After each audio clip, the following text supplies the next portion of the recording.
174º dia, segundo Reis 24.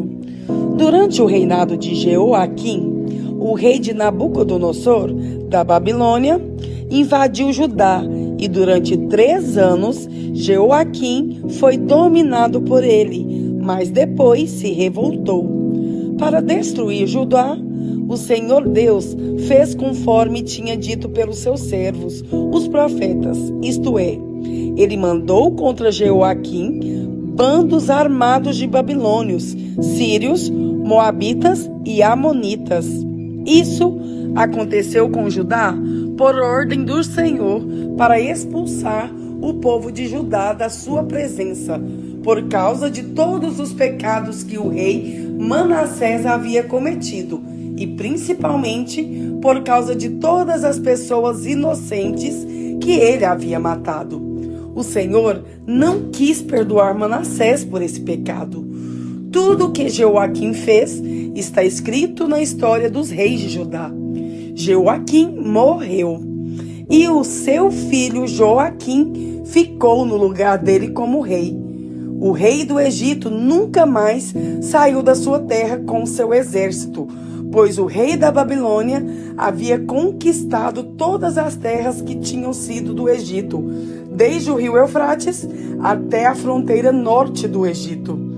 Joaquim tinha 18 anos de idade quando se tornou rei de Judá. Ele governou 3 meses em Jerusalém.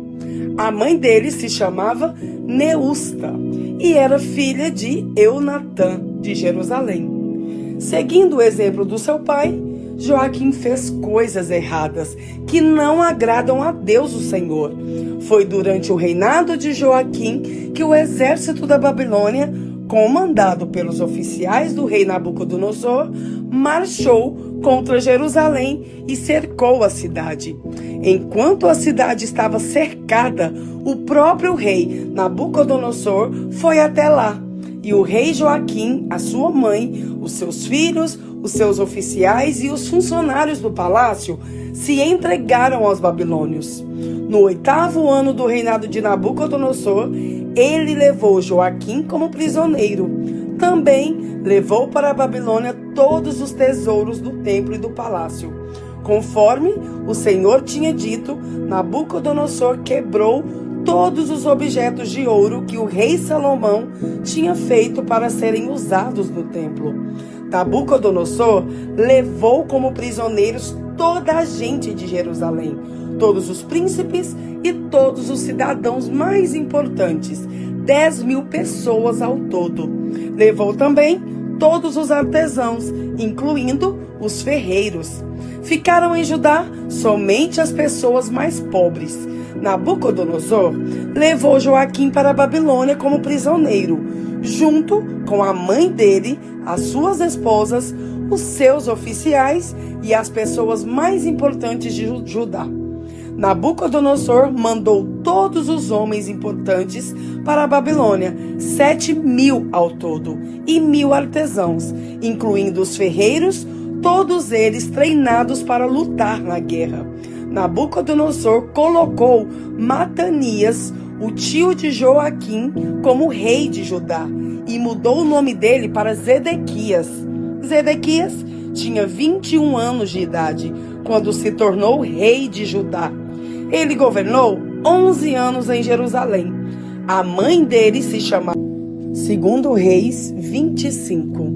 Zedequias se revoltou contra o rei Nabucodonosor da Babilônia. Então, Nabucodonosor veio com todo o seu exército e atacou a cidade de Jerusalém no dia 10 do 10º mês do ano 9 do reinado de Zedequias. Eles acamparam fora da cidade e construíram rampas de ataque ao redor dela.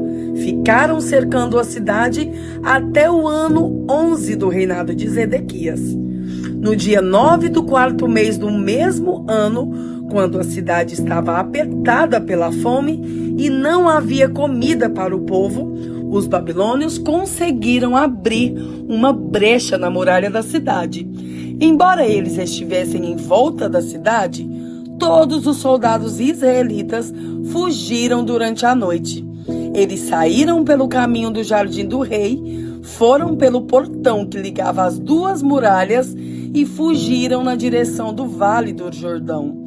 Mas o exército dos babilônios perseguiu o rei Zedequias, alcançou-o na planície de Jericó e todos os seus soldados o abandonaram. Zedequias foi preso e levado para o rei da Babilônia, que estava na cidade de Ribla. Ali, Nabucodonosor pronunciou a sua sentença contra Zedequias. Mataram os seus filhos na frente dele. Então, Nabucodonosor mandou furar os olhos de Zedequias e prendê-lo com correntes de bronze. Depois, o levaram para a Babilônia. No dia 7 do 5º mês do ano 19 do reinado de Nabucodonosor da Babilônia, Nebuzaradã, conselheiro do rei e comandante-geral do seu exército, entrou em Jerusalém. Ele incendiou o templo, o palácio do rei e as casas de todas as pessoas importantes de Jerusalém. E os seus soldados derrubaram as muralhas da cidade. Então, Nebuzaradã levou para a Babilônia as pessoas que haviam sido deixadas na cidade, o resto dos operários especializados e aqueles que haviam passado para o lado dos babilônios. Mas deixou em Judá algumas das pessoas mais pobres e as pôs para trabalhar nas plantações de uvas e nos campos. Os babilônios quebraram as colunas de bronze e as carretas que estavam no templo, e também o grande tanque de bronze. Então levaram todo o bronze para a Babilônia. Também levaram embora as pás, as vasilhas usadas para carregar as cinzas do altar. Levaram ainda as tesouras de cortar pavios de lamparinas, as vasilhas de queimar incenso e todos os outros objetos de bronze usados no serviço do templo. Nebuzaradã levou embora tudo o que era feito de ouro ou de prata, incluindo as vasilhas pequenas e os pratos de carregar brasas.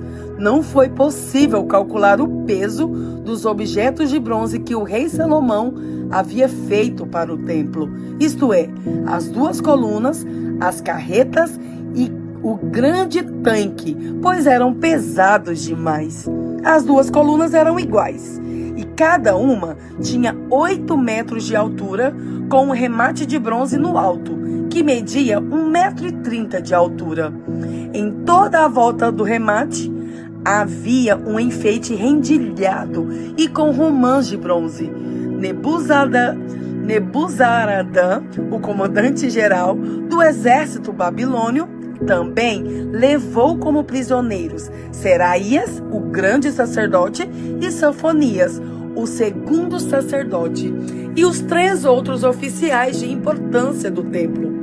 Da cidade, ele levou o oficial que tinha sido comandante das tropas, 5 conselheiros do rei que ainda estavam lá, o oficial encarregado de alistar homens para o exército e mais 70 homens importantes. Nebuzaradã os levou ao rei da Babilônia, que estava na cidade de Ribla, na terra de Amate. Ali, o rei mandou surrá-los e depois matá-los. Assim, o povo de Judá foi levado como prisioneiro para fora da sua terra.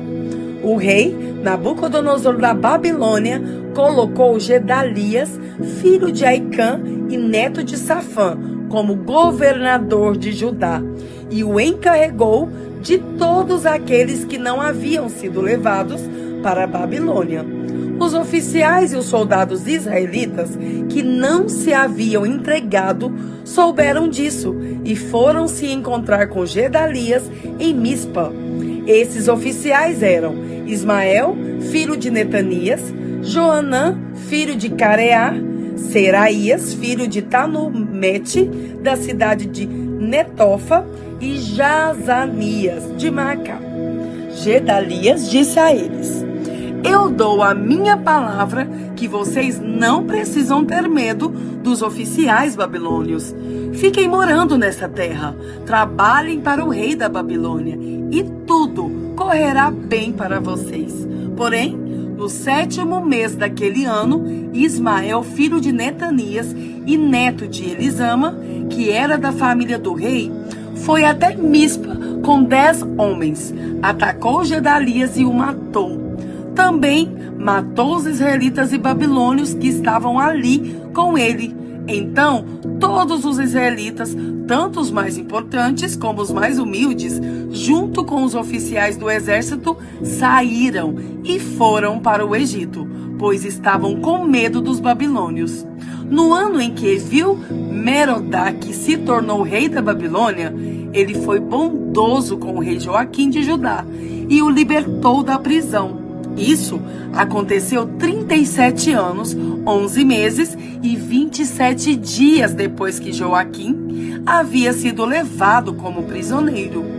Evil-Merodach tratou Joaquim com bondade e lhe deu uma posição mais alta do que as dos outros reis que eram prisioneiros com ele na Babilônia.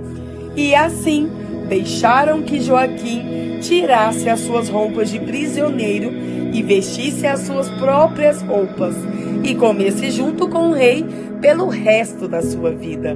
E todos os dias, enquanto viveu, recebeu do rei uma pensão para o seu sustento. Atos 6. Algum tempo depois, o número de judeus que se tornaram seguidores de Jesus aumentou muito, e os que tinham sido criados fora da terra de Israel começaram a se queixar dos que tinham sido criados em Israel. A queixa deles era que as viúvas do seu grupo estavam sendo esquecidas na distribuição diária de dinheiro. Então, os 12 apóstolos reuniram todo o grupo de seguidores e disseram: não está certo nós deixarmos de anunciar a palavra de Deus para tratarmos de dinheiro. Por isso, irmãos, escolham entre vocês 7 homens de confiança, cheios do Espírito Santo e de sabedoria, e nós entregaremos esse serviço a eles. Assim, nós poderemos continuar usando todo o nosso tempo na oração e no trabalho de anunciar a palavra de Deus. Todos concordaram com a proposta dos apóstolos. Então, escolheram Estevão, um homem cheio de fé e do Espírito Santo, e também Filipe, Prócoro, Nicanor, Timon, Pármenas e Nicolau de Antioquia, um não-judeu que antes tinha se convertido ao judaísmo. Esses homens foram levados aos apóstolos e oraram e puseram as mãos sobre a cabeça deles.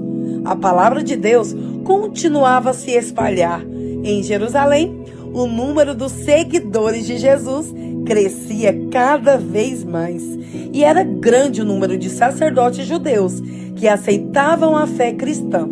Estevão, um homem muito abençoado por Deus e cheio de poder, fazia grandes maravilhas e milagres entre o povo. Mas ficaram contra ele alguns membros da sinagoga dos homens livres, que era a sinagoga dos judeus que tinham vindo da cidade de Cirene e de Alexandria. Estes e os outros judeus da região da Cilícia e da província da Ásia começaram a discutir com Estevão, mas o Espírito de Deus dava tanta sabedoria a Estevão que ele ganhava todas as discussões. Então, eles pagaram algumas pessoas para dizerem: nós ouvimos este homem dizer blasfêmias contra Moisés e contra Deus. Dessa maneira, eles atiçaram o povo, os líderes e os mestres da lei. Depois foram, agarraram Estevão e o levaram ao conselho superior. Então, arranjaram alguns homens para dizerem mentiras a respeito dele. Essas pessoas afirmaram o seguinte: este homem não para de falar contra o nosso santo templo e contra a lei de Moisés. Nós o ouvimos quando ele dizia que esse Jesus de Nazaré vai destruir o templo e mudar todos os costumes que Moisés nos deu. todos os que estavam sentados na sala do Conselho Superior olhavam firmemente para Estevão e viram que o rosto dele parecia o rosto de um anjo.